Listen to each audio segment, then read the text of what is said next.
우리 옆에 분 뒤에 분과 우리 함께 인사 나눕니다. 주의 이름으로 사랑하고 축복합니다. 주의 이름으로 사랑하고 축복합니다. 주의 이름으로 사랑하고 축복합니다. 아멘. 오늘 또 맥주 감사절로 주님 앞에 드리게 되는데 우리 늘 감사가 끊임없이 저와 여러분들의 가정 가운데에 늘 충만히 임하시기를 주님의 이름으로 축원합니다. 아멘. 오늘은 생명의 주님께 감사하라라는 제목으로 함께 은혜를 나누도록 하겠습니다. 특별히 오늘 창세기 3장에 들어와서 하나님께서 창조물 중에 가장 만족스럽고 하나님의 형상으로 지음받은 인간의 모습이 사탄의 하수인 뱀에 의하여서 어떻게 되었습니까? 타락하고 죄를 범하게 되었다. 그리고 그러한 상황 가운데에 우리 모두가 죄인이 되었다라고 말씀을 드렸습니다. 그런데 여러분 중에서 그러한 궁금증이 있으실 분이 있습니다. 내가 아담과 같은 죄를 짓지 않았는데 왜 교회에서는 나를 죄인이라고 이야기하는 것인가?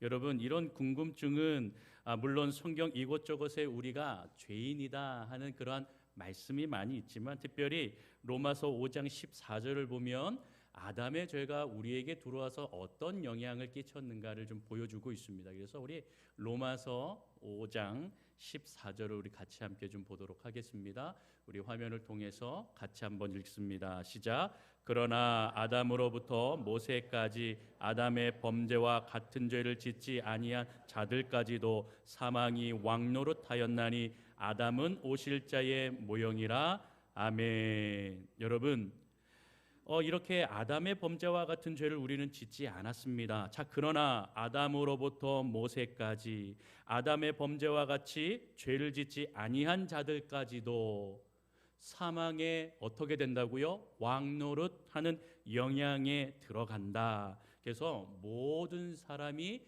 죄인의 모습으로 서게 되는 것입니다. 여러분, 성경은 우리의 가운데에 죄를 두 가지를 이야기합니다. 근본적인 죄와 눈에 보이는 죄, 지엽적인 죄를 이야기를 합니다. 지엽적인 죄는 우리가 지금 이야기한 대로 눈에 보이는 겁니다. 사람에게 해를 가하는 그러한 눈에 보이는 이것을 바로 지엽적인 죄라고 이야기합니다. 자, 그런데 근본적인 죄는 무엇이냐면 보이지 않는 것입니다. 죄의 뿌리를 얘기하는 것입니다. 내가 죄인이 아니지만 이렇게 아담이 지었던 이 죄가 그 대표성을 가지고 나에게, 예수를 믿는 자에게, 믿음의 사람들에게 모두가 다 너나 할 것 없이 어떻게 됩니까? 죄의 뿌리를 가지고 있다라고 말해주고 있는 것입니다.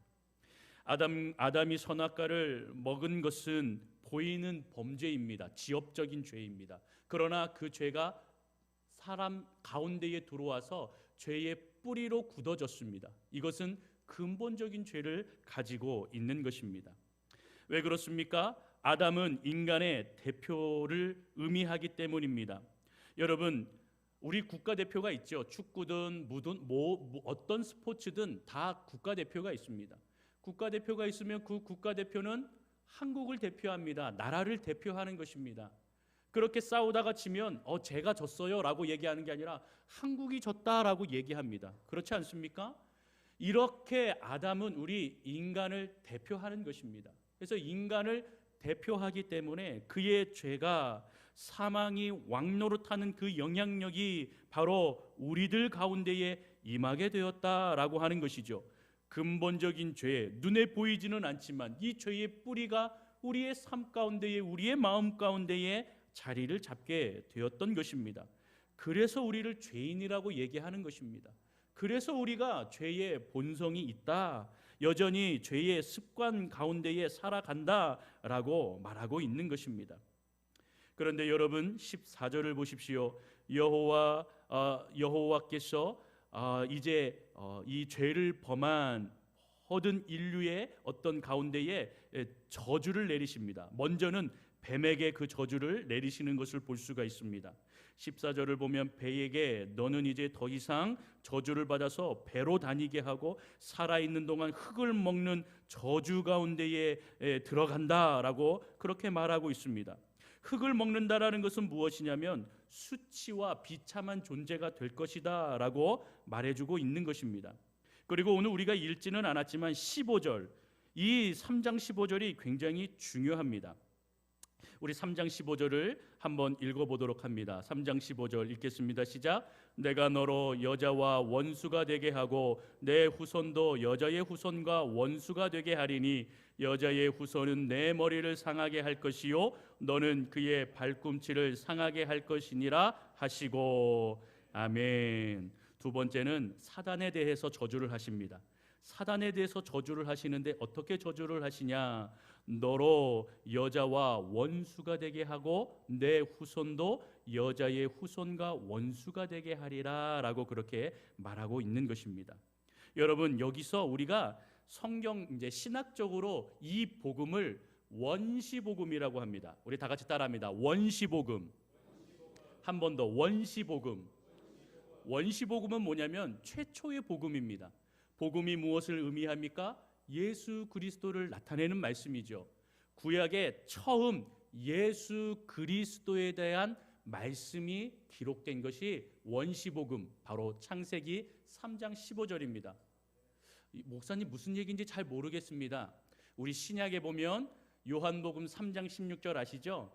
하나님이 세상을 이처럼 사랑하사 독생자를 주셨으니 이는 저를 믿는 자마다 멸망치 않고 영생을 얻게 하려 하심이라.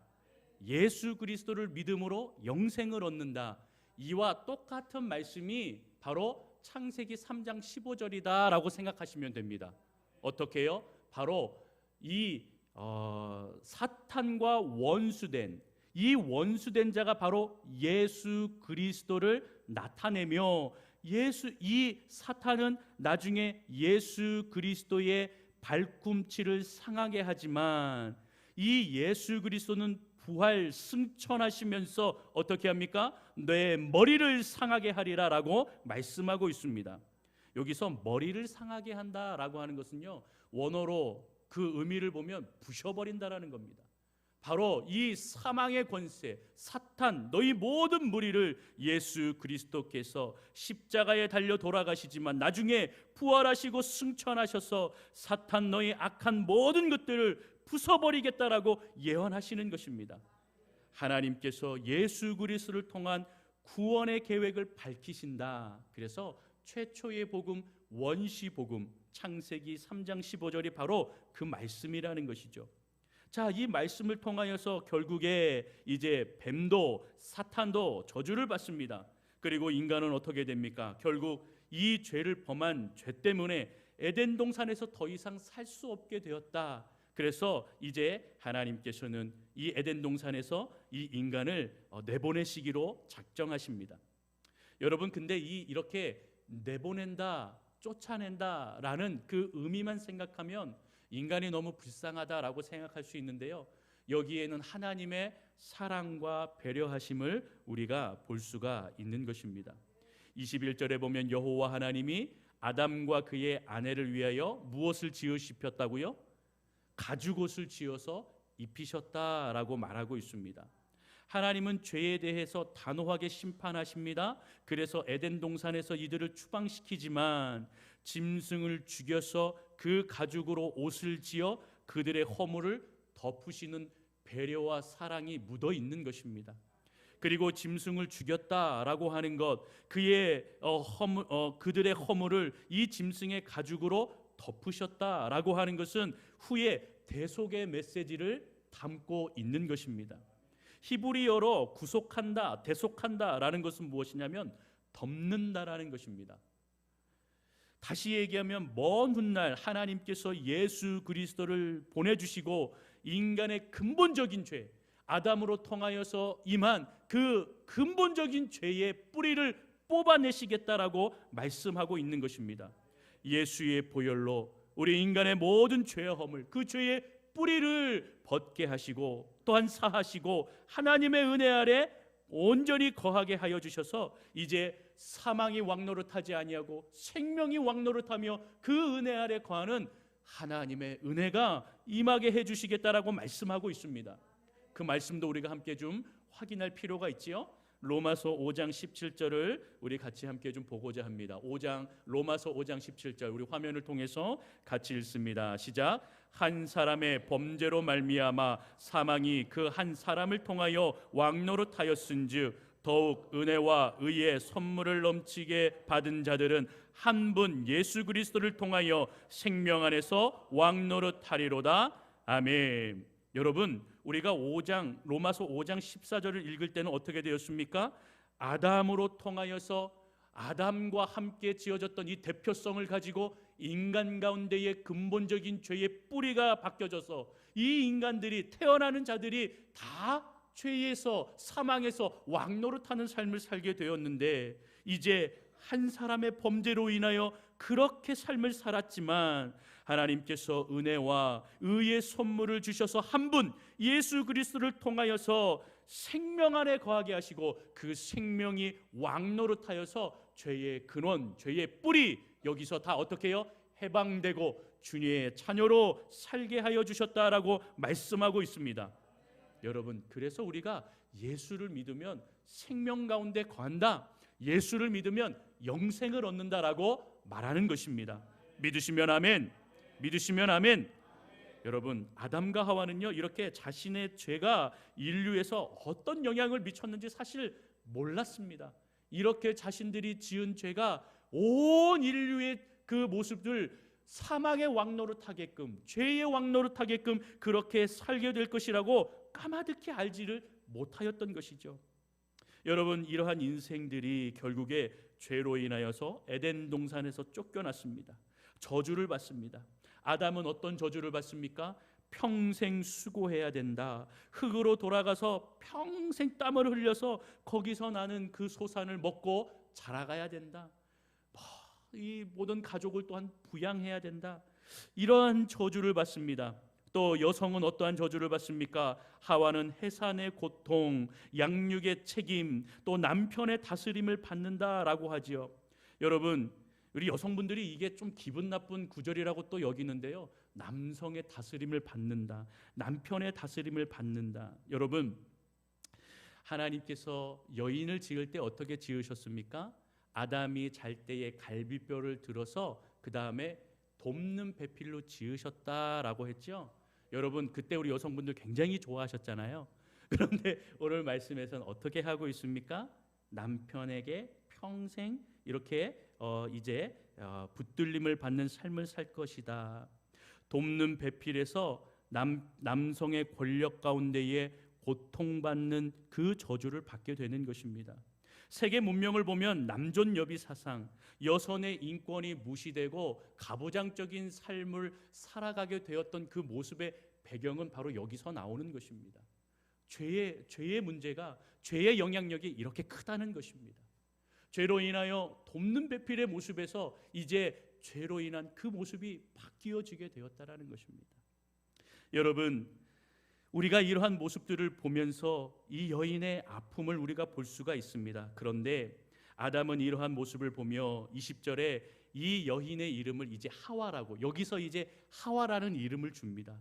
하와라는 이름은 무엇입니까? 모든 산자의 어머니가 된다라고 하며 아담은 자기의 사랑하는 아내를 위로합니다. 그리고 하나님께서 여전히 하와를, 또 우리 가족을 축복하신다라고 하는 그 이름을 지어주면서 그의 말씀, 우리는 하나님의 은혜와 사랑을 잊지 않으며 살아가자라고 하는 것을 또한 결심하고 결단하는 모습을 보게 되는 것입니다.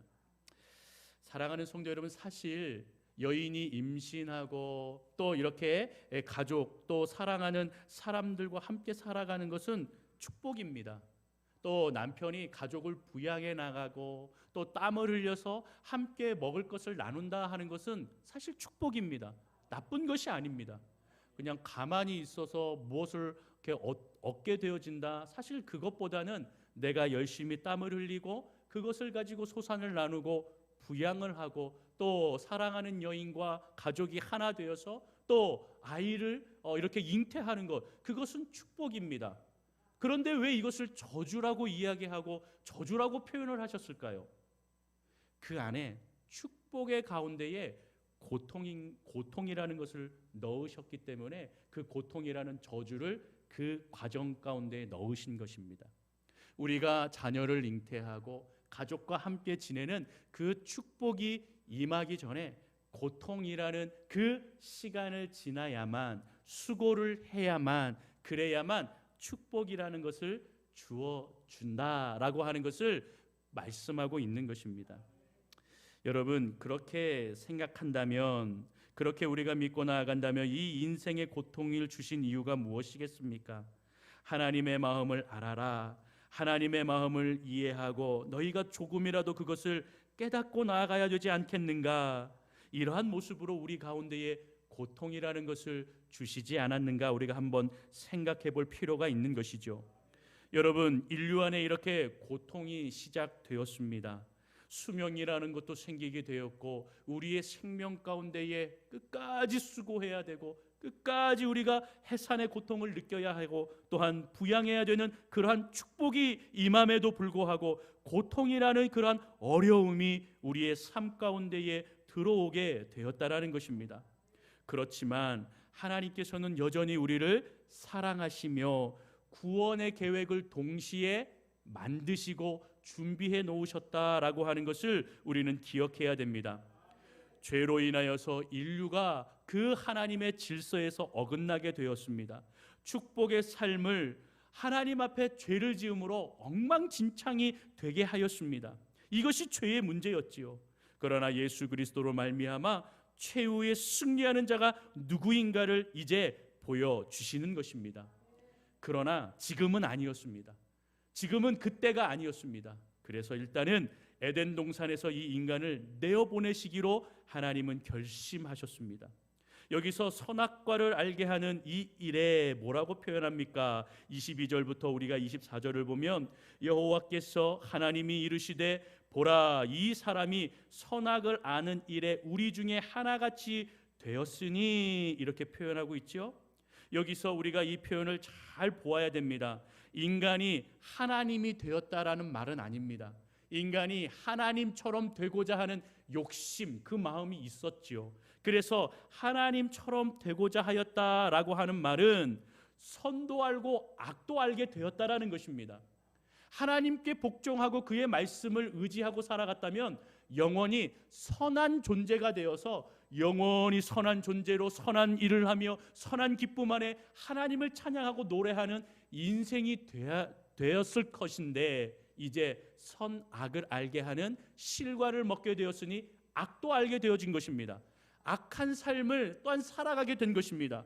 죄를 범하게 된 것입니다. 그러니 이들이 우리와 같이 선과 악을 알게 되었으니 이들을 에덴 동산에서 쫓아내야 된다라고 말하는 것입니다. 그 이유가 무엇입니까? 하나님 말씀을 거역하였기 때문에 쫓아내야 된다라는 것입니까? 우리는 그렇게 알고 있지요. 그런데 그것이 아닙니다. 그 이유는 바로 어디에 있습니까? 바로 22절을 다시 한번 좀 읽어야 됩니다. 22절을 같이 한번 읽어봅니다. 시작. 여호와 하나님이 이르시되 보라, 이 사람이 선악을 아는 일에 우리 중 하나같이 되었으니 그가 그의 손을 들어 생명나무 열매도 따먹고 영생할까 하노라 하시고. 아멘. 여러분, 죄악의 모습 가운데에 하나님께서 그들을 내어보내시기로 결정한 이유는 무엇이냐면 생명나무의 실과를 먹을까 봐. 생명나무의 실과는 영원히 살 수 있도록 인도하는 과실이었습니다. 여러분, 이것이 왜 문제입니까, 목사님? 질문할 수 있지요. 여러분, 그 이유는 너무나 당연합니다. 선과 악에 대해서, 선을 알고 선 가운데에 살아가는 존재에서 이제 악을 알게 되었습니다. 그리고 죄악을 범하게 되었습니다. 타락하게 되었습니다. 죄를 알고 죄를 범한 인생이 영원히 살게 되어지면 어떻게 됩니까? 그것이 지옥이지요. 죄를 가지고 고통을 가지고 살아가는 것이 천국입니까? 아닙니다. 어디입니까? 지옥입니다. 죄를 가지고 살아간다라는 것, 고통 가운데 살아간다라는 것, 그것은 지옥과 같은 것입니다. 그래서 하나님께서는 아프지만 결단하십니다. 이들이 생명나무를 먹어서는 안 되겠다. 그리고 그들을 내어쫓자라고 결정을 하시게 되는 이유가 바로 여기에 있는 것입니다. 그래서 주님께서는 이 에덴 동산에 더 이상 들어오지 못하도록 그 에덴 동산의 물 앞에 그룹들 천사들을 가지고 불의 칼을 두시며 여기를 접근하지 못하도록 이제 이렇게 막으신 것입니다. 사랑하는 성도 여러분, 이것이 하나님의 배려요, 이것이 하나님의 은혜와 사랑이 아니겠습니까? 우리 인간들을 향하신 하나님의 사랑입니다. 그러면 목사님 너무 억울하지 않습니까? 그렇죠, 억울하죠. 그래서 하나님께서는 다시 생명나무를 주십니다. 누구로 주십니까? 예수 그리스도로 우리에게 다시금 주시는 은혜를 허락해 주신다라고 하는 것입니다. 바로 요한계시록 22장 1절과 2절인데요. 우리 함께 좀 읽어보기를 소망합니다. 요한계시록 22장 1, 2절 우리 같이 함께 읽겠습니다. 시작. 또 그가 수정같이 맑은 생명수 강을 내게 보이니 하나님과 및 어린 양의 보좌로부터 나와서 2절 길 가운데로 흐르더라. 강 좌우에 생명나무가 있어 12가지 열매를 맺되 달마다 그 열매를 맺고 그 나무 잎사귀들은 만국을 치료하기 위하여 있더라.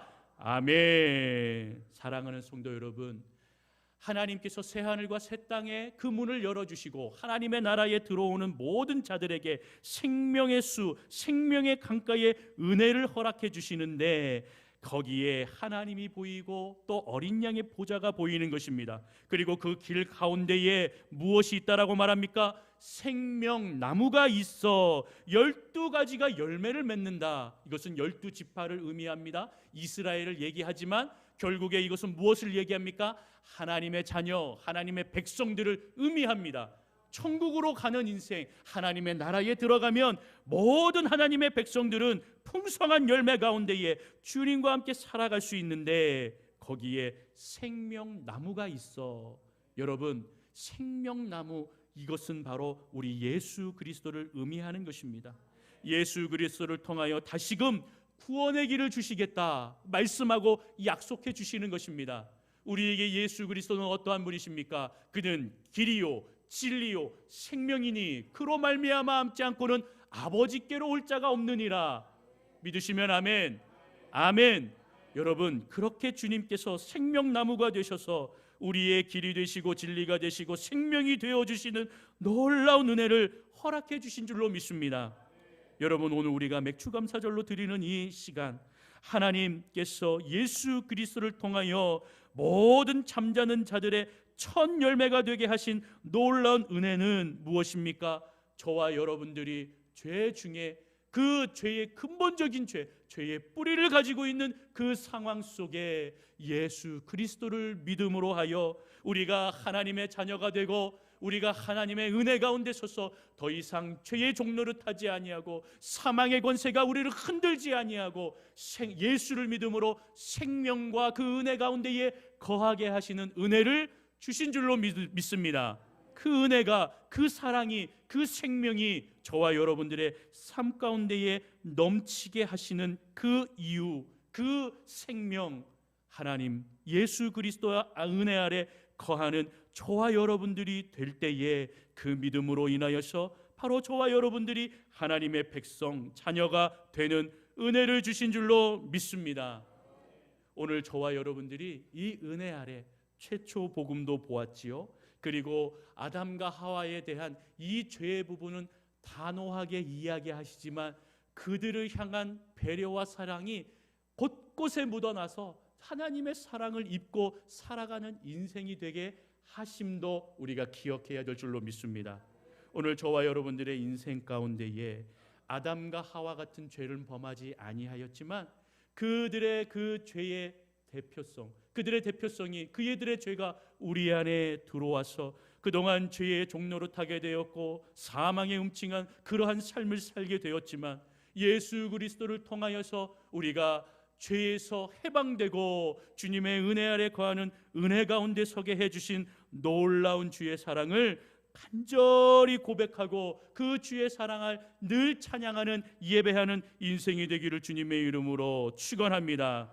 그리하여 하나님 이 맥주감사절 우리의 생명이 되시고 천열배가 되시는 그 주님을 온전히 바라보고 우리의 삶 가운데에 매 순간순간마다 매 시간마다 하나님의 은혜와 사랑을 기억하고 묵상하고 찬양하고 노래하는 인생이 되게 하여 주옵소서.